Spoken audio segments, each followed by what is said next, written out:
Hey everybody, I just want to make another video today because I'm on a roll. I have some time, and so yeah, why not do it now while I have this momentum? I'd like to start this video off by saying I'm not a financial advisor. Please do your own research. I'm just going to be sharing my opinions. Everything I say is a joke. Please don't take it seriously. Please do your own research, and any decision you make, always do it off your own whim. Do it off your own will. Don't take anyone's advice seriously besides your own.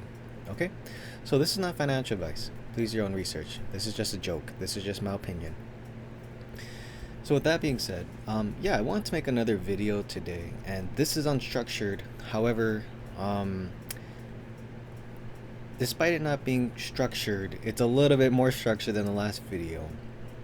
And the reason why I want to make this video was I'm I'm a retail investor and I'm trying to look for opportunities, and the further stocks drop, the better opportunities I have, the better value I have. When I look at companies and when I look at a stock, the thing I try to do is determine what's a good value and what's a good deal for me. And that could change.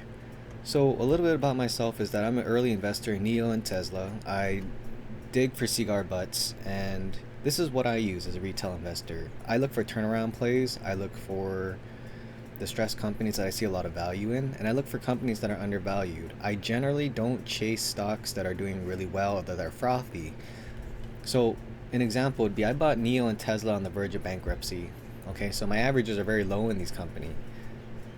I do believe in taking profit, so you should. One example is I bought around here and took some profit on the way down, and now I'm looking for an opportunity. And the same thing with Meta. Meta was trading near all-time, not all-time, but for 52-week low. Oh, yeah. So with the 52-week low, I saw on CNBC and all these news media platforms that Meta had laid off a bunch of people. Yet to me, that's a good thing. You want to cut your operation costs, so be gaining efficiency, right? Because you did a mass hiring during this period of easy money. So yeah, I ended up buying some options around here. Did pretty well. Sold around here. Took some profit. Should have read it longer, but that is the things I do. I look for companies that are, in my opinion, undervalued, and I do research, mostly relying on financials and what do I think is going to happen based on the micro and macroeconomic and the trends going on and other things like that. And I build my own framework of where I think the company is going to go by making my own forecasts in a sense. An example of a company I would never touch, a stock I would never touch, is like Nvidia. Now, if you bought down here, you're a real winner. But if you buy here, yeah, I don't know. Like, see, if you already bought here at 94, you are down on your position. So it's like I wouldn't chase a bubble. And here's the thing: the S&P 500 and a lot of our U.S. major indices, they comprise a lot of people's stock portfolios, or they reflect a lot of people's retirement portfolios in America. And because of that, the United States emphasizes stocks more and equities and asset bubbles more than they do in China. So in this video, I'm going to be taking my time going over a few topics that I feel are very important in order to understand and build your own framework. And I will use NIO and a few other Chinese companies and just companies in general for context and for you to be able to realize what I'm discussing or talking about the best I can.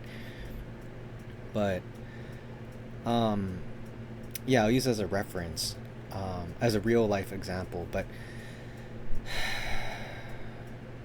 yeah, it's really, this is gonna be a long video because investing, economics, business, these are all very complex things with many things to consider.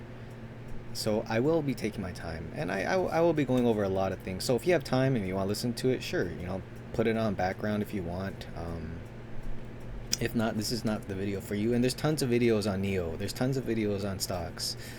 I just want to share my opinion on a few things I don't really see discussed that I think as someone as myself, I think are really important.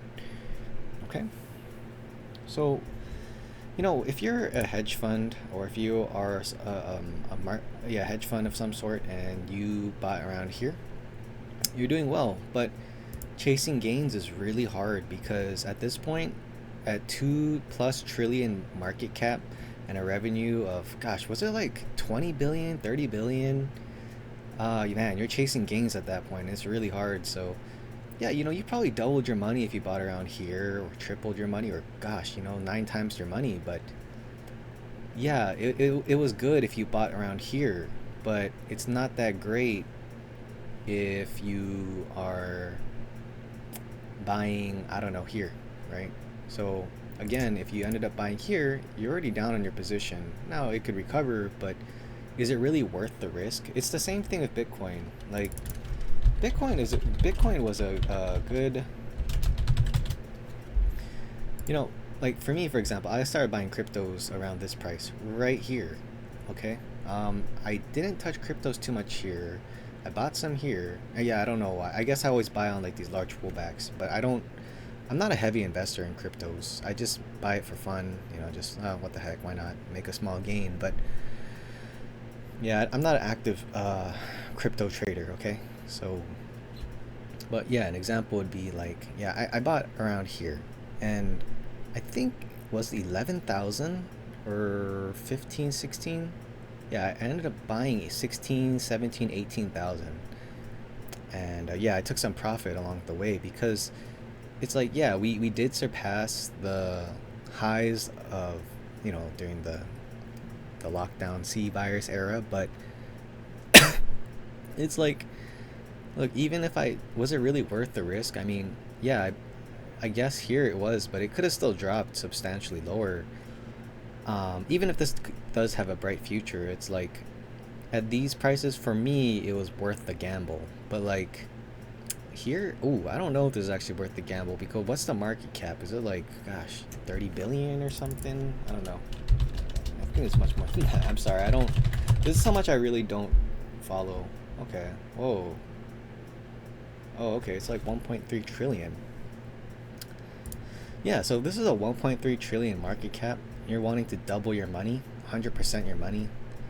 I mean, yeah, you're gonna have to hope this thing goes up by 2 trillion. Do we have enough money for that? No, but I felt at this point the market cap was kind of low relative to where it's been for such a long time, that it was worth the gamble for me.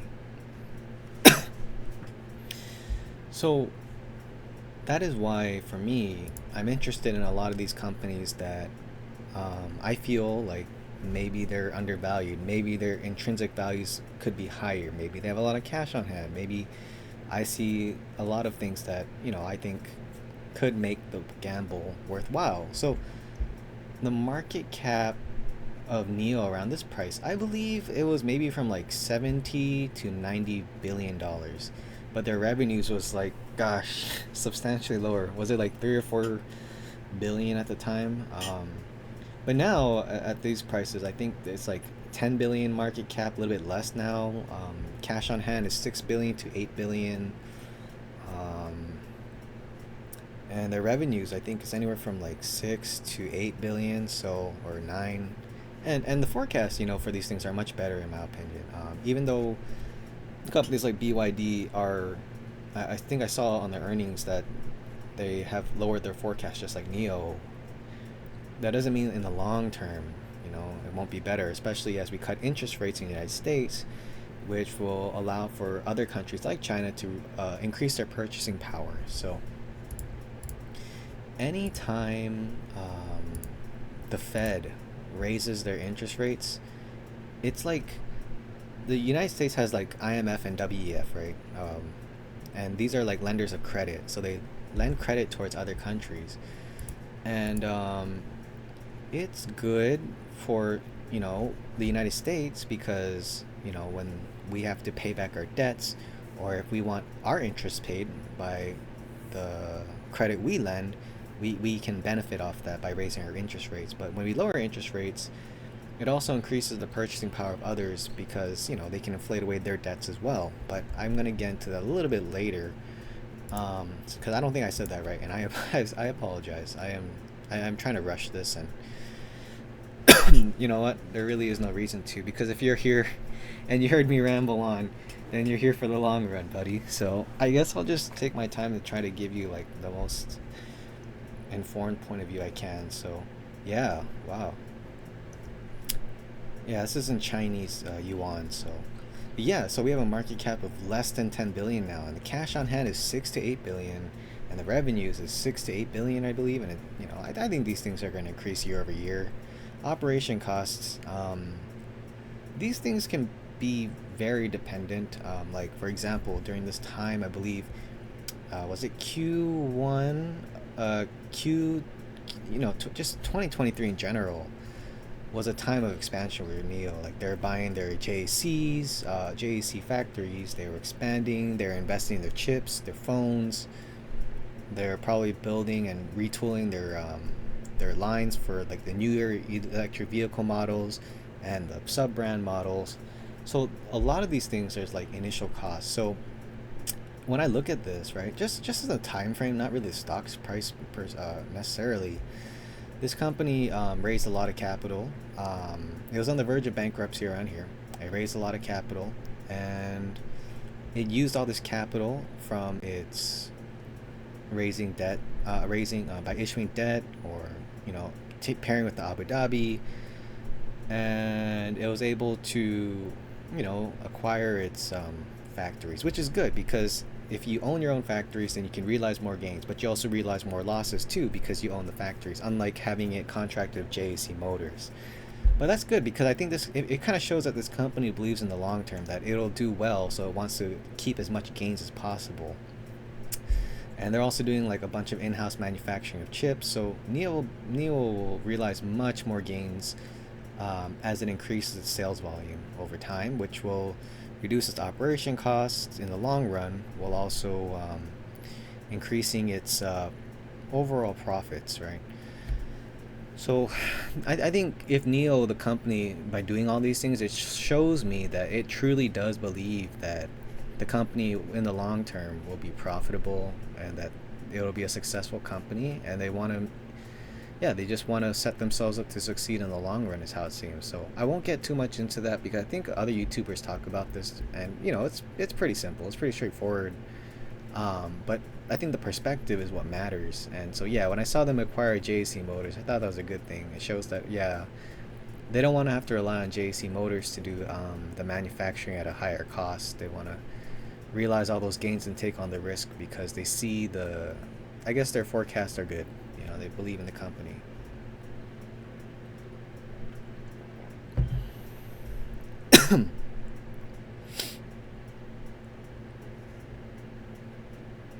So the United States inflation is becoming increasingly higher, and I know that because of that we have to cut interest rates down. But some things we need to consider when they cut interest rates is that when we cut interest rates in the United States, which is going to happen 3 times this year, this will help the Chinese purchasing power, because it means that they can increase their spending as well, maybe in response to that. But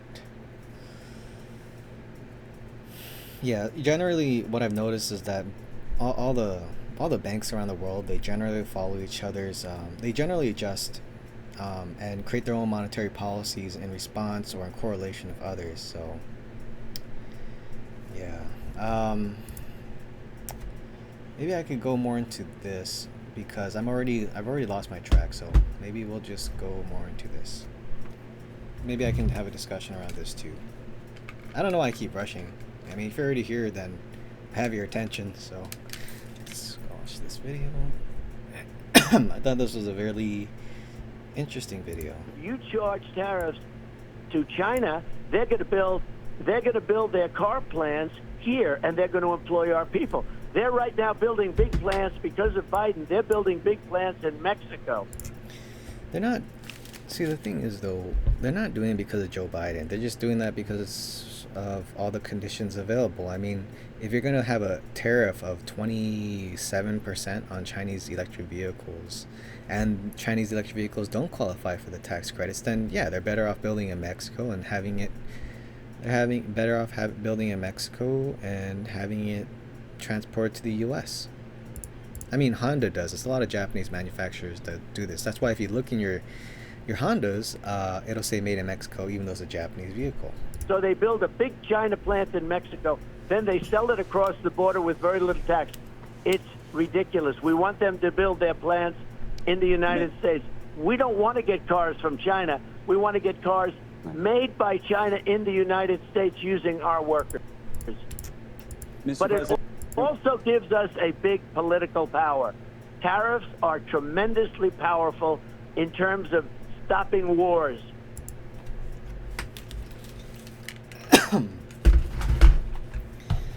So to go into this more, let's see. I have we don't need this anymore.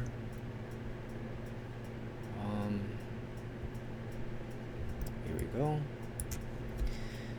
Okay, so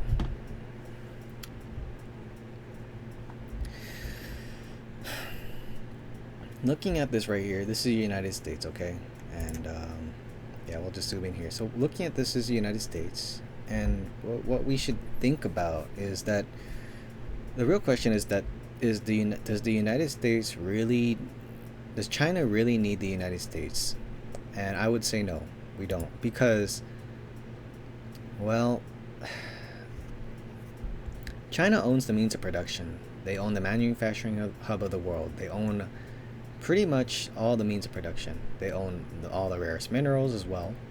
While the United States, yes, they have a lot of agricultural exports, but so does Ukraine, so does Russia, so do all these other countries as well. And agricultural exports are increasing with other countries, and you can look at the trade data between China and other countries. That China, for its agricultural exports and imports, they're doing trade with other countries as well, because, you know, as CO2 rises and the conditions become better, the globe becomes hotter, it's allowing for these other countries that are developing as well to be able to export agriculture, to develop their agricultural industries. So China doesn't really need to rely on the United States.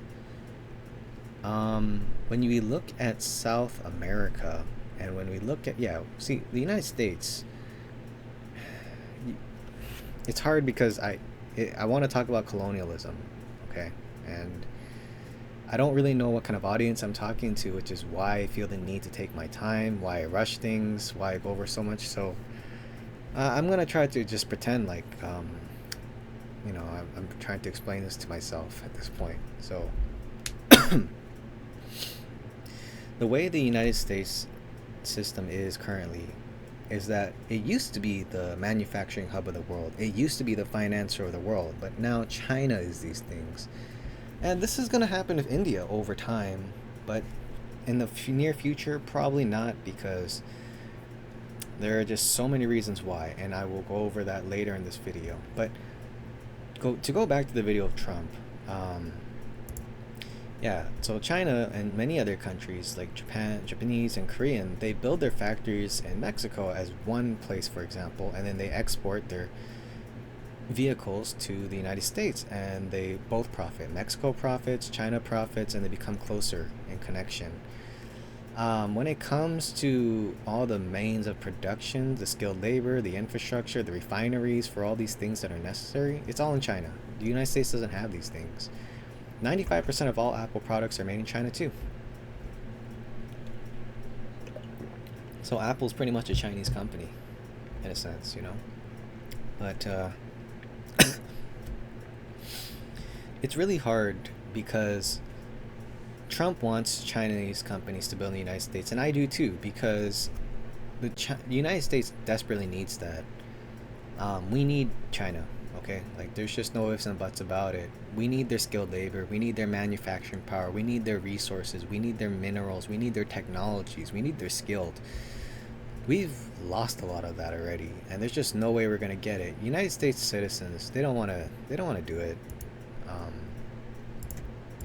So Yeah, that is why Trump says he wants Chinese manufacturers to come to America and build their factories. And for a long time, like it's the same thing like with Honda, right? So if, for example, you have like Maryland or something or California where Tesla or Ford they leave to red states, well, these states become very impoverished. They get a brain drain. They lose a lot of their money, right? They lose economic power. So what you'd have to do to reduce the poverty is have countries come in and bring their factories, like Honda did with Japan in the 70s, or China did, and China might do. But China doesn't really have to do that. It would only benefit the United States because, as other countries rise, United States is only 350 million people. There are over 8 billion, almost 9 billion people in this world. We don't need the United States market, especially as other consumers start to grow. So if Mexico becomes higher purchasing power, they'll just buy stuff from us and we can benefit from that deal. I'm talking as I'm putting myself as a Chinese company or or Neo, for example. Okay, so in my opinion, it's probably best if the United States reduces or lowers all its Chinese electric vehicle tariffs, because the United States is already failing to adopt electric vehicles. No one in America can really afford the expensive vehicles that are currently out. So, in my opinion, I think William Liebin and Neo are trying to enter the mass market and become one of the most competitively priced electric vehicles through the battery as a service model, so they can sell the vehicle, lease the vehicles, and lease the battery, or have a subscription fees for the battery, so the price become much lower than a Tesla, much lower than a BYD, while offering a higher quality vehicle like than a cheaper BYD or a cheaper Tesla. And so in the densely populated cities, having electric vehicles is really important because it reduces emissions, it reduces smog, it reduces pollution, and if you have battery swap technology, battery swap stations, it reduces the aggregate space taken, it allows for electric grid balancing as well, and numerous other things when you have more energy storages that fit into your infrastructure. So I don't want to get too much into that part. So to go back into Trump's video, yeah, it would benefit the United States. But again, you have to understand that the United States needs China. China does not need the United States. To me, the United States is like a paper tiger because they're all talk, no bite. And yes, they do have a military power, but there's also the international community. The only threat that the United States can offer China or any other country is war. But China's smart. They're not going to go into war with the United States because they already won economics, and economics is the most important thing. Now, they can try to sanction and tariff China like they did Japanese to the Japanese in the 70s and 80s. But China's demographically and geographically bigger and different, and the conditions and economic conditions are substantially different. So I think China will circumvent any of the efforts that the United States places to halt China's growth that they successfully did to Japan. So while Japan is in a more subservient position, like the United States beat Russia, the United States beat Japan, the United States beat Canada, and they beat Mexico. They beat all these other countries and Korea and Singapore when it came to developing.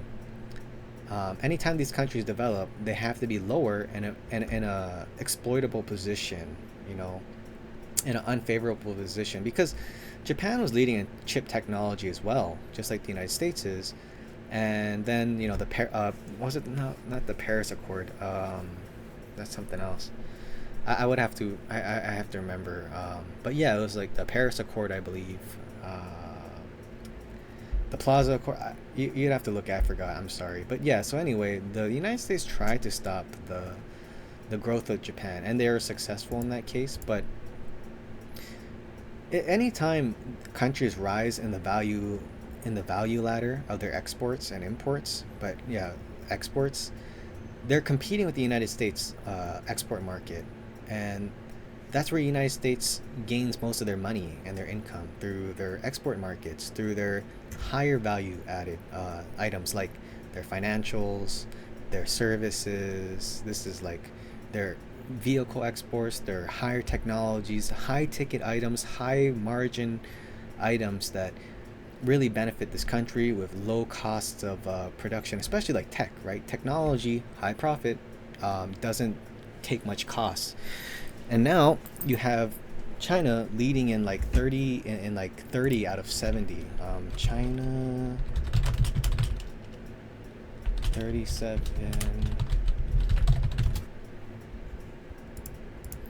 Hopefully this is the right one, but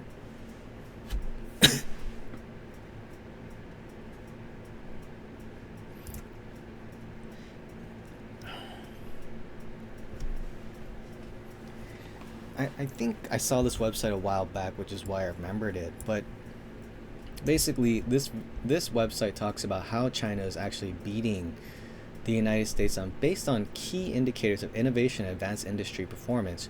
China has surpassed the United States in total innovation output and is getting close on a proportional basis. To regain its leadership, the United States must respond more strategically and forcefully. So yeah, they went from an imitator to an innovator, and now they're trailblazing like new technologies. Um,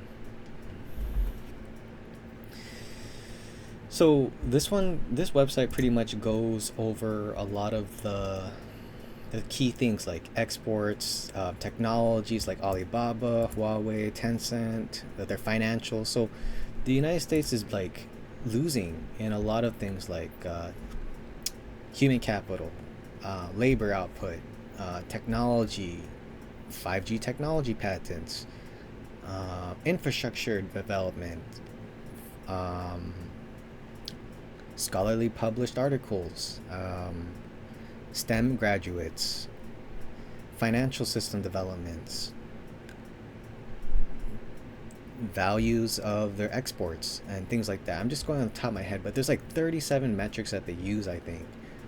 And yes, the United States is ahead in chips, and that's why the United States talks about it all day, but they're behind in like 30 out of 37 things. So they're ahead in 7 things, but China's already catching up on these things. So yeah, that's a really big deal. So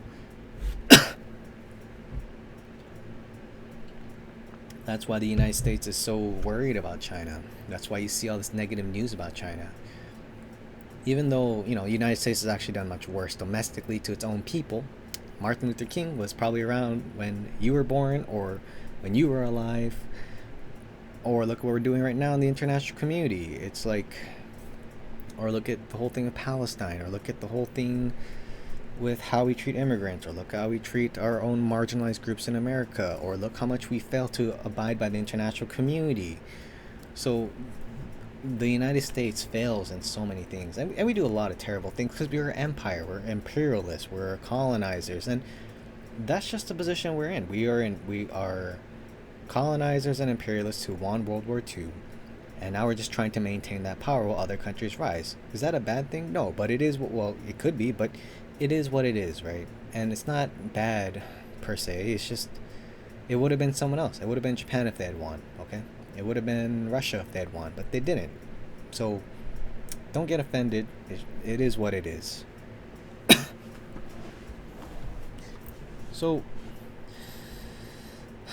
maybe I will talk about a few things, but yeah, that's why Trump wants Chinese vehicle manufacturers to come to the United States, because we need China, okay? And you can do your own research about the Chinese developments versus the United States. I always feel the need to talk really fast, even though if you're already here still, I can talk slow as I want because you're already here.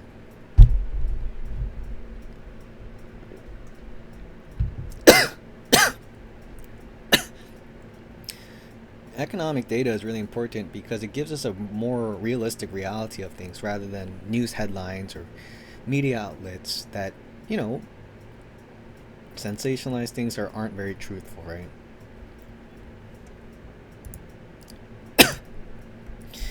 So I'm going to be talking about a few things, and here's one assumption I have.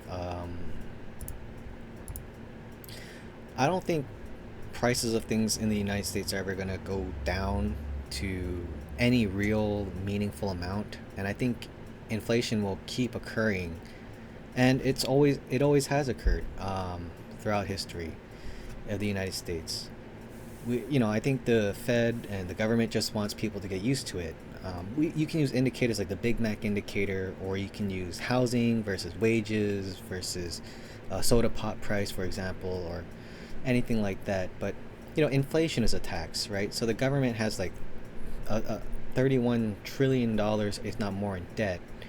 To and we have to finance the interest rate somehow, and that's a large amount. So if China sells U.S. Treasuries, that's not a good thing. It'll increase our inflation, but that could help China a lot, actually, when it's purchasing power. So if that's the case, we can't export our way out of our debt like China can. So I do think that China is actually in a position of power because we own the United States treasuries. We own the United States real estate bonds. We own a lot of things. I don't know. Did I pull it up somewhere?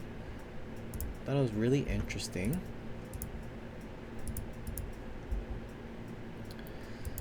Maybe I can find the history somewhere.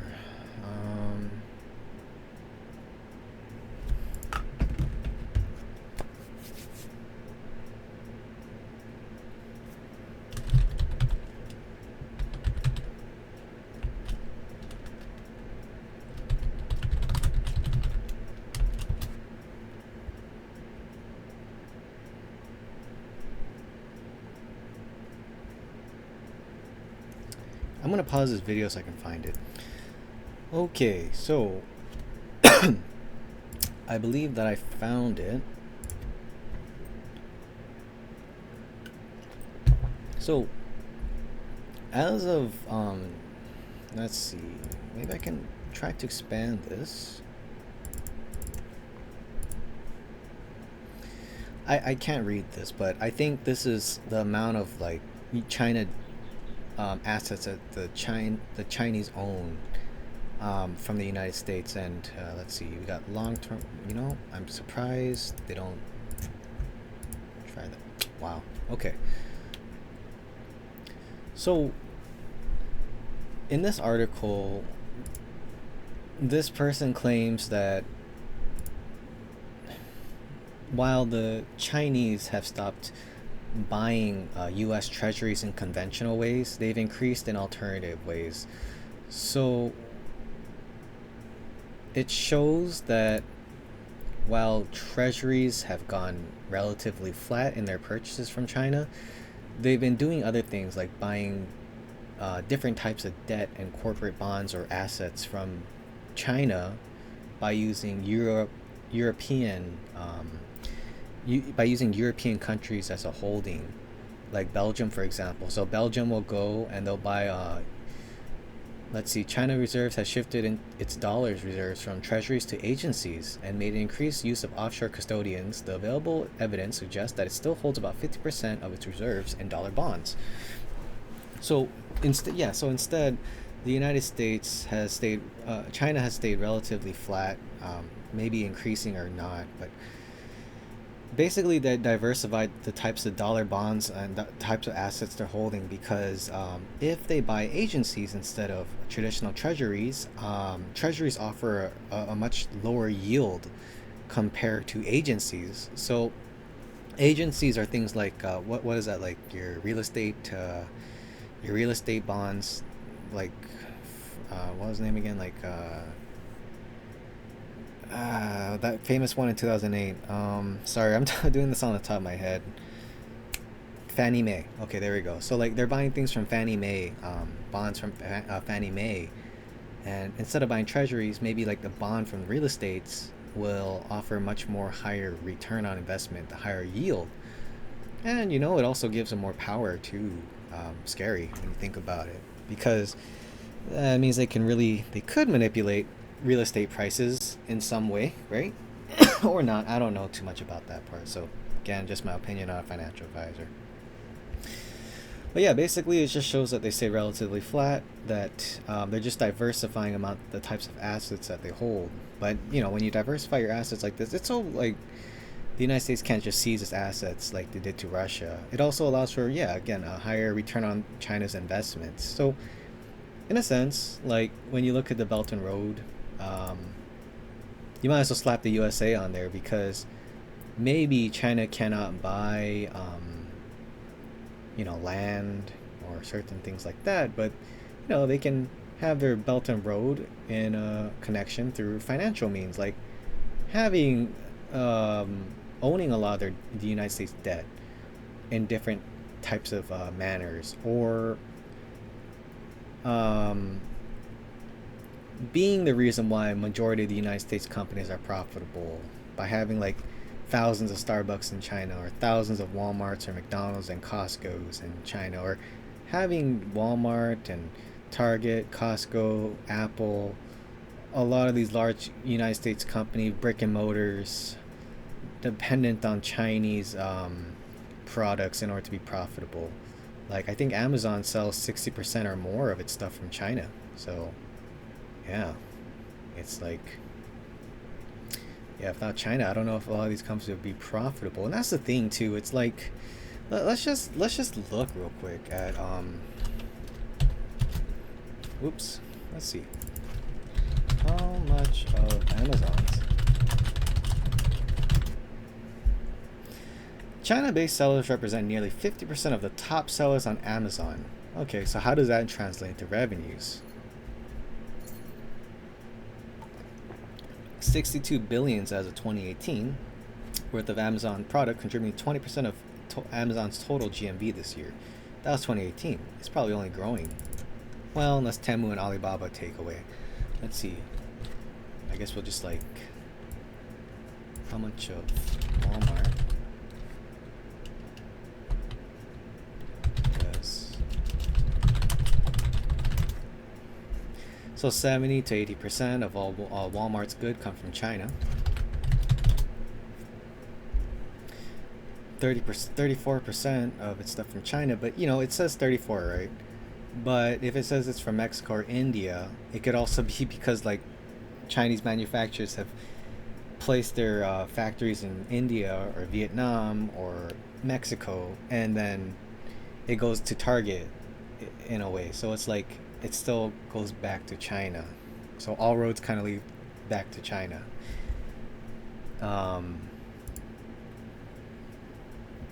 Yeah. So it's like when you look at it like that, that's just a few examples, but it shows that China really does own a lot of the United States.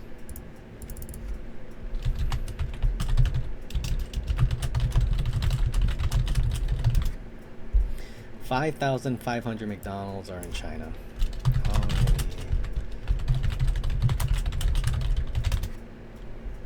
6,000. 1,000 here in Japan. 6,800 in China. Well, that's another one. Costco's 6. Okay. I don't know. I don't think they have a Walmart. They probably have something else. 400.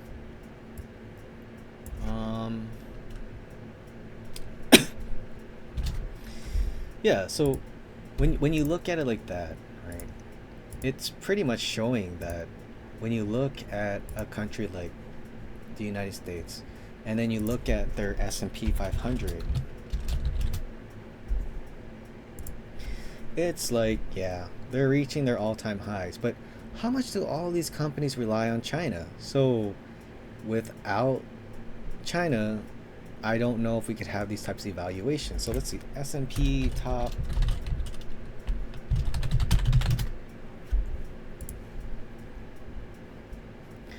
Okay, so 95% of all products come from China. Of Apple, we know that on the top of my head. It's a 2.75 trillion market cap.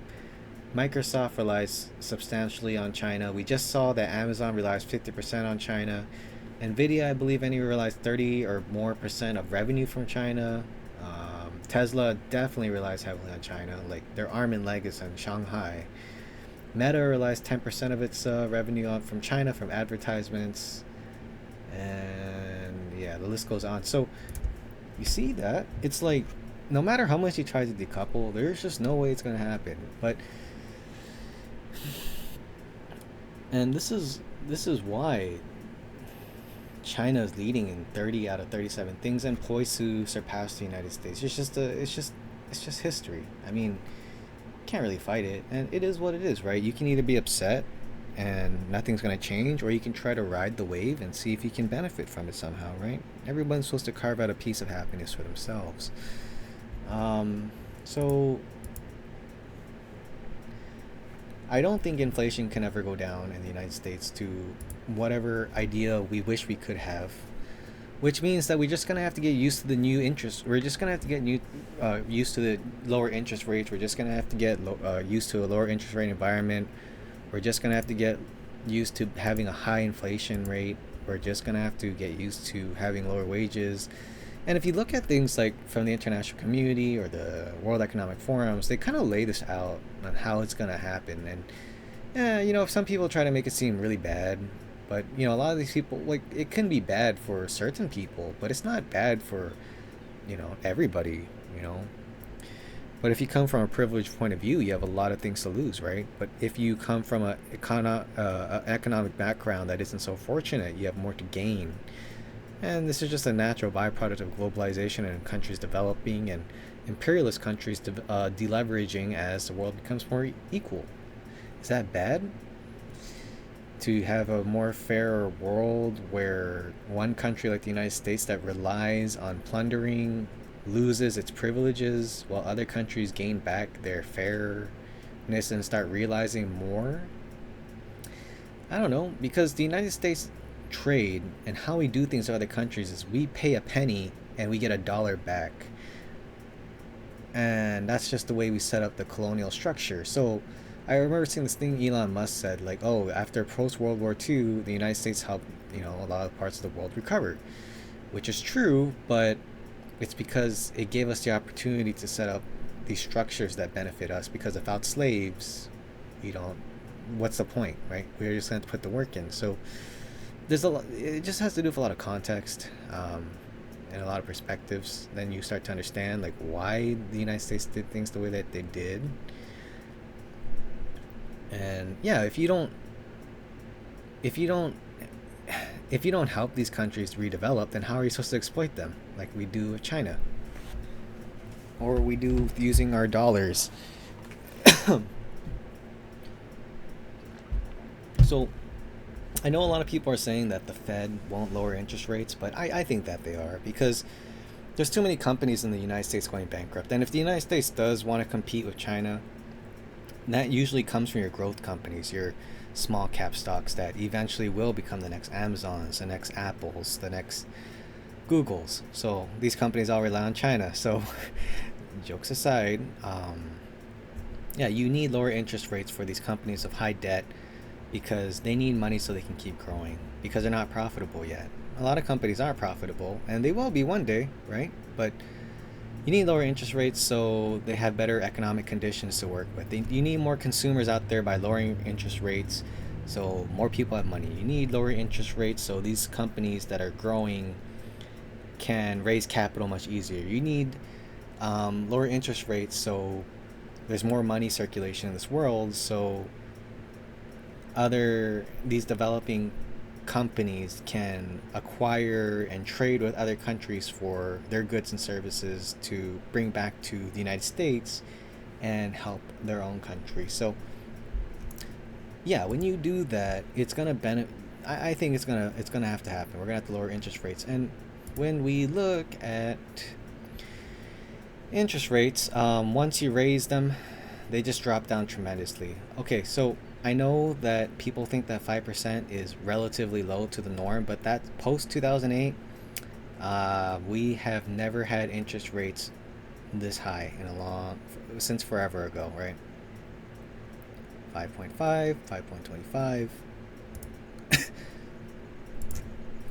Yeah, ever since then we dropped really rapidly. So anytime they stop raising interest rates, they generally drop from what we see, and they drop fast. So how the Fed handles interest rates here, here, and here will probably never be the same as how it's handled here, here, or here, because the monetary systems and the rules and regulations and the conditions that were once available are no longer there. Things have changed tremendously since then.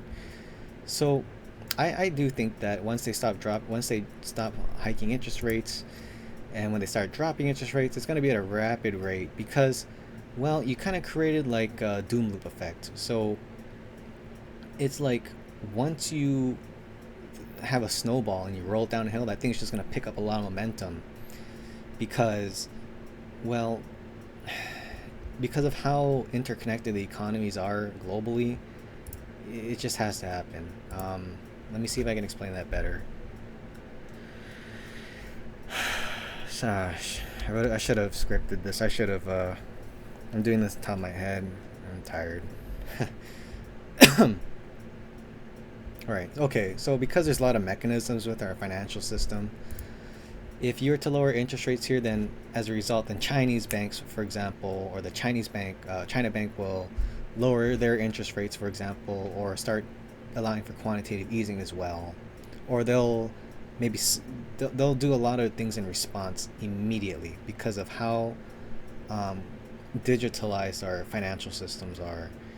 Everything's going to be a reaction based on mechanisms. And when you look at a lot of the economic formulas used or the economic rules, it's all mechanisms, right? So if one thing happens, another one happens. If interest rates lower slightly, then something else will immediately happen.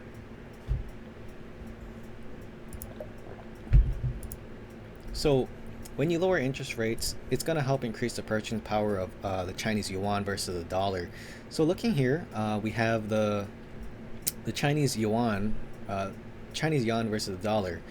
Interesting to me how as the purchasing power of the yuan went up because the Fed lowered interest rates, Chinese companies maybe their balance sheets benefited from it. Their access to easier capital benefited from it. Their availability to have a higher purchasing power benefited from it. So I think that when we see that the Fed lowers interest rates once again, it'll help prop up the power of the yuan. Now, China does leave its its purchasing power low intentionally in order to, it helps their exports. But you don't want to do this forever because you want to start realizing some of those gains. Having a deflationary period of time is really important, though, for China because if China is keeping lower deflation intentionally, this is important because if you look here in the Belt and Road, for example, China offers a lot of its credit and debt offers a lot of credit to developing countries. Like when you look at the Belt and Road, there's over 100 countries. Let's see.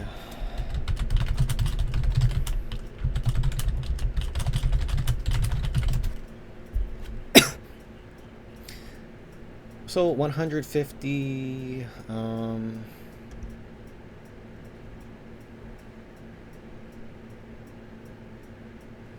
don't know. I'm just going to go off this headline. More than 150 countries joined the Belt and Road Initiative with hundreds of agreements signed. So a lot of these are developing countries where they have they have a lot of resources, minerals, food, agriculture, access to just a bunch of resources that are essential for manufacturing: oil, energy, all these commodities. And China wants these things, and they need these things because they're a manufacturing hub. They do like almost all the manufacturing in the world.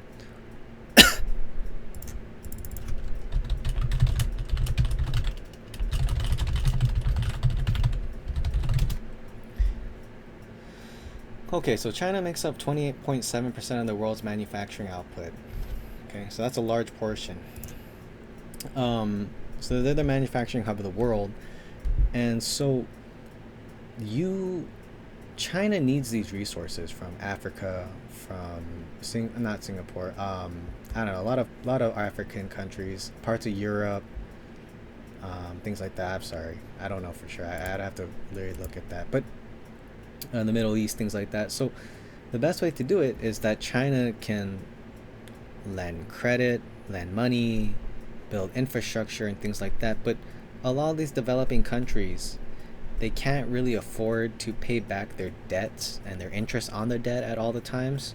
If China were to raise its interest rates, then it's even harder for these developing countries, and then they'll have to default on their loans that they take out from China. So China will keep deflation low in order for them to be able to help these emerging countries and these developing countries not be crushed by these loans and these debts. Anytime China has always been profitable in their exports, like when they do their trade, when they're balanced on trade. Let's just look at the past 10 years. Look at that. China balance of trade. So they have a surplus of 125 billion, for example.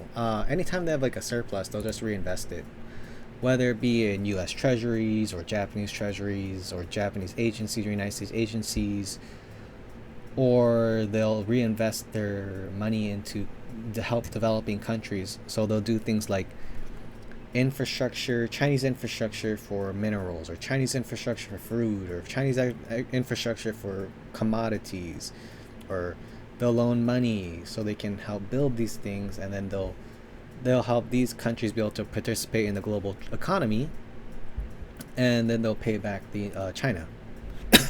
So it's in China's best interest at some times to keep their inflation really low, in order to make it easier for these other countries to pay off their debt.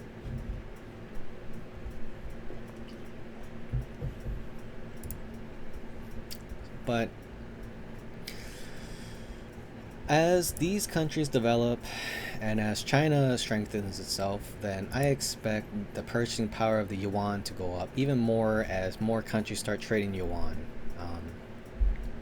than trading in US dollars, because the US dollar gets its power by the more we trade it, the more we hold it, the more we demand, the more dollars are demanded, the more we rely on the United States financial system. But when we start relying more on the BRICS currency, the Chinese yuan, we diversify away from the US dollar, we stop buying US treasuries, and we diversify into other assets that the United States has to offer, then we can reduce the power of the US dollar, which will strengthen the purchase power of the yuan.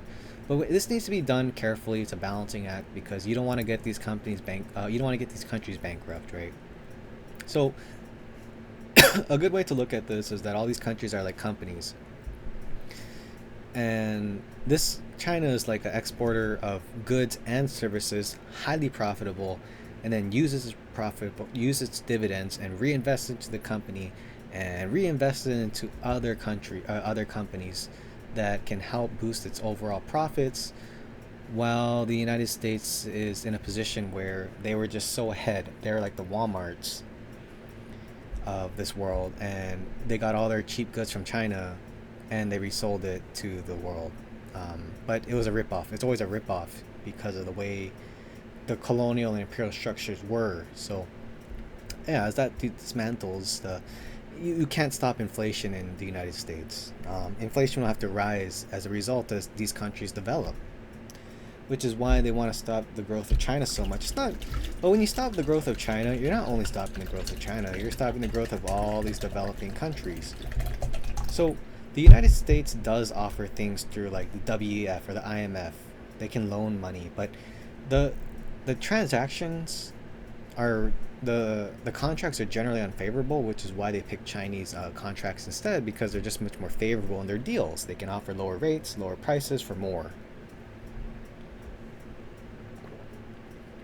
So I don't think inflation's ever going to lower down. This is, to put it simply, inflation will never go down in the United States the way we want it to, because it's impossible as other countries develop and we can't exploit them as easily. Okay, easiest way to say it.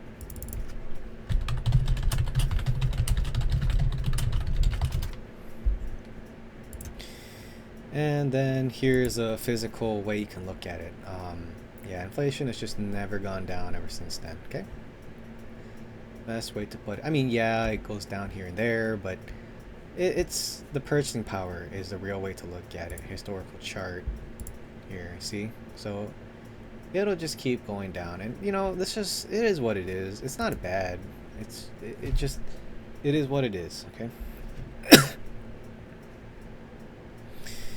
So because of that as well, we have the national debt. With the national debt, I believe we're paying like $1 trillion every 3 months, and that's only going to keep increasing, which is it's going to be an inflation tax onto the United States people. I don't want to go too much into that, but it's like your Social Security spending is going to go down, your social services are going to go down, your purchasing power is going to go down, while your labor and your income productivity will go up. So yeah, inflation is just here to stay. It's never going away, and it's just impossible unless the United States does a lot of reformations in its real goods. Like, it can't just compete in high value goods like technology and car exports. It has to also compete in other aspects too, which it can't do anymore because China's too competitive. Yeah, it's like you can't really. United States steel, solar cannot compete with China because just like Europe, China's prices are too competitive. The United States can't compete with car exports because China can offer better cars for cheaper. United States can't export its financial services or its tech or its chips because, well, a lot of our chips come from Taiwan, which is technically a province of China, or now Chinese chip manufacturer catching up. So, yeah, you know, it could also benefit, since I heard a policy recently that Chinese government wanted chips to only be purchased domestically and discouraged international purchases through like AMD, for example. So it could be beneficial to have Neo develop its chip manufacturing as well over time. Maybe they can also apply for grants and subsidies that they wouldn't be able to because they're chip manufacturers. So yeah, really, really bullish in my opinion. I'd have to dig more into that though, right? So electric vehicle companies like Neo can gather subsidies and grants from the government through its chip manufacturing now, its battery swap uniqueness, and they can also go for grants and subsidies through the lower end vehicle models as they introduce mass and the premium segment and battery swap, and maybe even through its Neo Capital investments through its AI technology. But yeah, robotaxi is the only way. You can't. It has to be battery swap. So maybe that'll be a grant one day as they develop that in their further made in China goals. I don't know. So the national debt in the United States is also going to force the United States to lower interest rates. So yeah, can't really keep interest rates this high. If you keep interest rates this high, your small companies that are developing, your future companies are going to fail. Your numerous companies that are reliant on and debt-driven economies are going to fail. So too many companies in the United States are used to having low interest rates and financing their losses on debt and cheap money. So it is what it is. Is it bad? No, because the United States was gambling that, okay, if they keep interest rates low and they're a debt-driven economy, then perhaps through things like AI or development, then they'll be profitable eventually, and then they'll pay off their debts over time. So that is why interest rates need to be low, or else all these companies are going to collapse, which would lead towards further collapse. One way to help subsidize a lot of the costs is through United States immigrant labor, which is why, some people don't like immigrants in the United States, but I mean, the United States is built on like immigrants. I mean, there's Native Americans and Mexicans and things like that, and Aboriginals and natives and indigenous people, and now they're all gone for the most part. Same thing with Hawaii because colonizers came in. So this place is built on immigrants. And we need immigrants in the United States because they're cheap labor and they're the most affordable and cheapest labor. Yes, you can blame immigrants for all the problems in the country, but they're actually the ones who are working for pennies on the dollar, and they don't have access to social services that we do, even if we produce less. So that Trump video showed that, China already won economically, and it's clear by what I've been showing you so far, whether it be the 30 out of 37% of China leading in innovations, or how the financial system's structured around, or how dependent these companies in the United States are on China, that, China has already won economically, and like it would be so against the United States interest to cut China off or to pull away because, you know, China's still developing, so there's already 6,000 Starbucks in China, right? But as other more rural parts of China develop, then maybe there'll be 20,000 Starbucks, and that's gonna help increase the value of your S&Ps and your Starbucks and your revenues, especially as the purchase power goes down. So a lot of money to be made. The pie just grows bigger in a sense. So I understand that Trump wanted Chinese companies to come to the United States, right? Just like Japanese companies did, because the United States needs them. They can't compete with China's prices and product and value. But it might be in China's best interest to build their plants in Mexico to better boost their trade relationship with Mexico and dependency with Mexico and their relationship with Mexico, and then export it to the United States. So it's a win-win for China and Mexico, and not as win for the United States. So while China is surrounded by the United States militarily, China has engulfed the United States in the game of economics. And, you have the international community to ensure that no war will ever happen. And if there is a war, well, there's World War III. So it's like you either have World War III and everyone suffers and the United States fights a war that they don't want to fight, or you just let globalization, you let capitalism work, you let the markets work. And that's probably how it's going to be, because we're in a post-World War II era. This is just petty, if you ask me. If the United States wants to enact a war because they lost the game of economics, and it was by the United States' fault, and it's not necessarily their fault. It's just a byproduct of countries developing. There's nothing wrong with that. And I don't know how many times the news media is going to gaslight people into thinking that's a bad thing.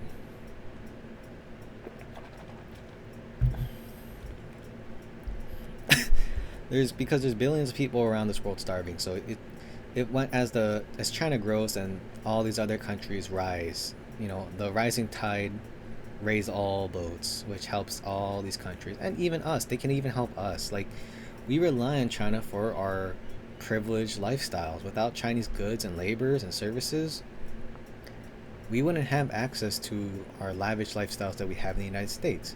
It may not seem great now, but it's better relatively to majority of these countries.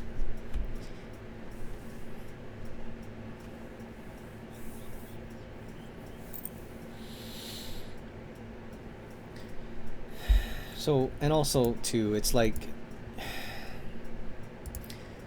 you could connect with the United States and make them more dependent, but the United States is already dependent, as I've shown you. I've just shown you a glimpse of how dependent the United States is.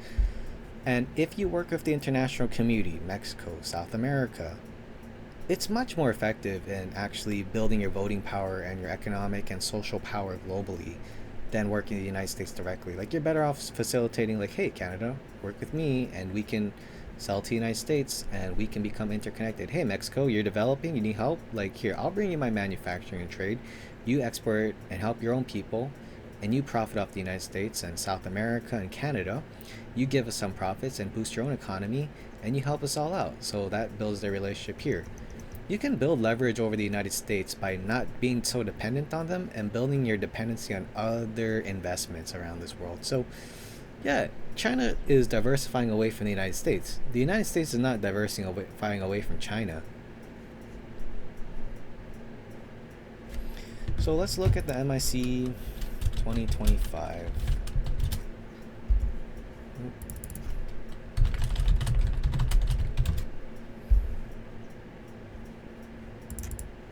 Well, I don't want to read this whole PDF, so the four advantages they want to get is in talent acquisition, strategy, enterprises, and market. So their financials, their businesses, strategization, I don't know, and their skilled labor, I think.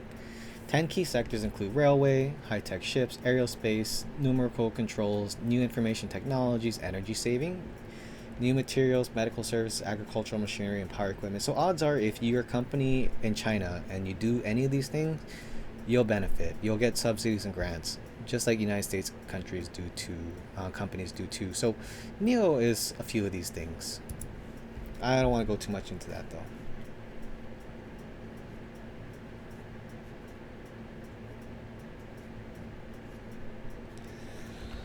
But just maybe I can look more at these then, since I've focused a lot on this. We don't need the Fed dot plot anymore, but I'm going to leave that up just in case. Fed interest rate, yeah, they definitely have to lower it down because they need to pay off their national debt, at least the interest on their national debt. And most of the inflation comes from housing anyway, and because housing in the United States is one of the hugest reasons why there's so much inflation. Maybe they can keep that stagnant. Maybe they can put some government interventions to reduce that inflation, or at least keep it from increasing. But I think it's just, you own nothing, you'll be happy kind of thing. You just have to get used to it. And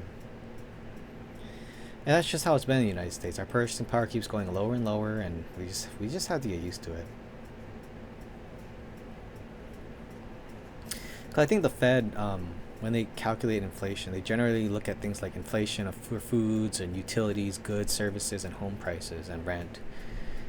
And then they consider like large ticket items. I don't know. It's like a multitude of things. I don't have the formula on the top of my head, but it's just a general idea. But yeah, it's really hard to reduce like home prices and stock market values because, a lot of people's retirement folks, the older generation, they rely on it, and their 401ks are propped up by like home prices and asset bubbles. So really hard to really reduce inflation. So never gonna happen. Impossible. Maybe over time they will as a demographic shift and we go through that demographic shift, but until then we need to accommodate that large elderly population in the United States. And while China has chosen to have multi-generational households just like Hawaii, I'm thinking that the United States is just going to rely on asset bubbles and and other bubbles to fuel retirement portfolios for the elderly. Best way to do it, I guess, just through stimulus and money. It's the only way they can do it. They don't have the infrastructure. What a big problem the United States has to go through, honestly. I didn't even go into it, but it's kind of like a Ponzi scheme, and everyone's portfolios, the older you are, relies on Social Security, government spending, stimulus, Social Security, and asset bubbles like your home values and equity bubbles and your 401ks, etc., bonds. They all have to have these certain values in order to prop up people's retirement portfolios, so people can have access to their retirement. You're gonna have to do more research on that your own. I don't want to go through the whole thing. But yeah, so even though we're propped up by the Mag 7, most of the things that prop up the asset bubbles are heavily dependent on China. So maybe the United States could want war with China, but even that would be a net negative because nobody wants to fight a war. Everybody in America is obese, and nobody wants to fight a war that they don't even care about. So it'll probably occur that economically China will win. The United States will keep trying to fight and cry as much as it can, but it just can't stop the inevitable wall. So it's really impossible for the United States to break away from China. But as we've seen here, China is definitely breaking away from the United States and making the United States in a position of like being dependent on China. So, and I think a few things to consider is that Japan in the 70s, 80s, kind of like how we treated China now, except China is just substantially much more powerful. And, the main thing that China did wrong was succeeding in the game of capitalism and economics, and they've competed the United States. They've just outcompeted them. So, you got to be really mindful of how American media controls the narrative. I would suggest doing research on history of colonialism, reference Hawaii colonialism, look into how America has exploited other countries historically, and you'll get a better idea of how the United States works. But I guess to tie this back into Neo, you just want to see how your unique company could benefit or not from the global developments that are impossible to stop. So I don't know if I have anything important here. Let's see, China exports by country. Hong Kong. Oh, okay, that doesn't really count. United States, Japan, South Vietnam. Don't really need that. So yeah, as the balance of trade occurs here, it looks like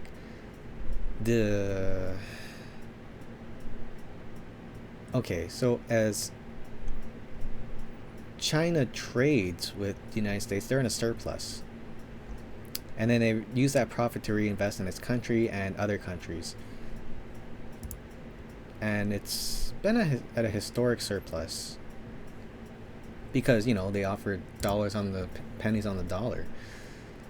But the United States has just gone down because China's developing.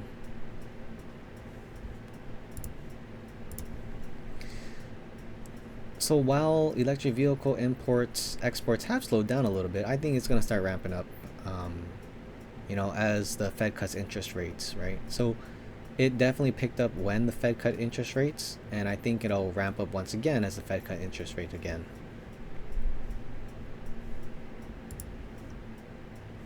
Foreign direct investments from China has been, well, I don't know why it's so volatile like this. I think I'm looking at it wrong, but yeah, it's been pretty volatile. But look, if you just look at the trend, it's on its way back up if we look at the trend.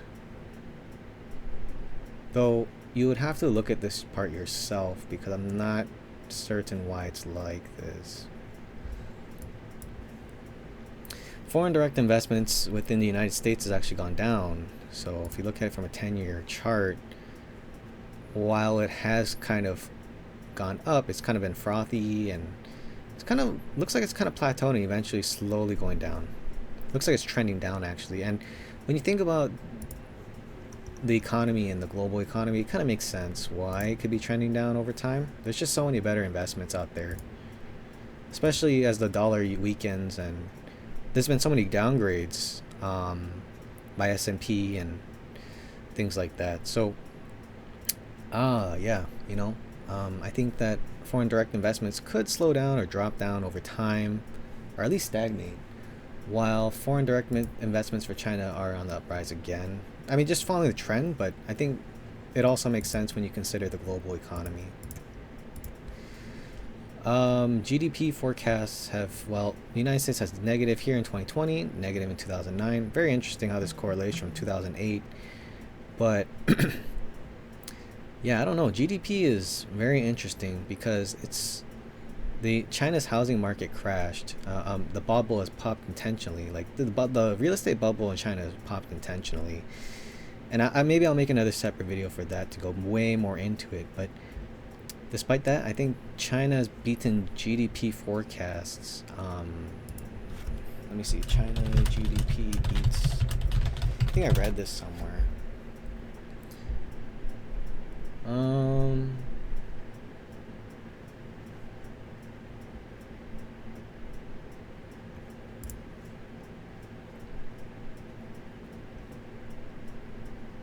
Yeah, so I think when you look at GDP for China, I think that things will start picking up in the later half of this year. We'll start noticing it now, while consumption might slow down in the United States unless they cut interest rates.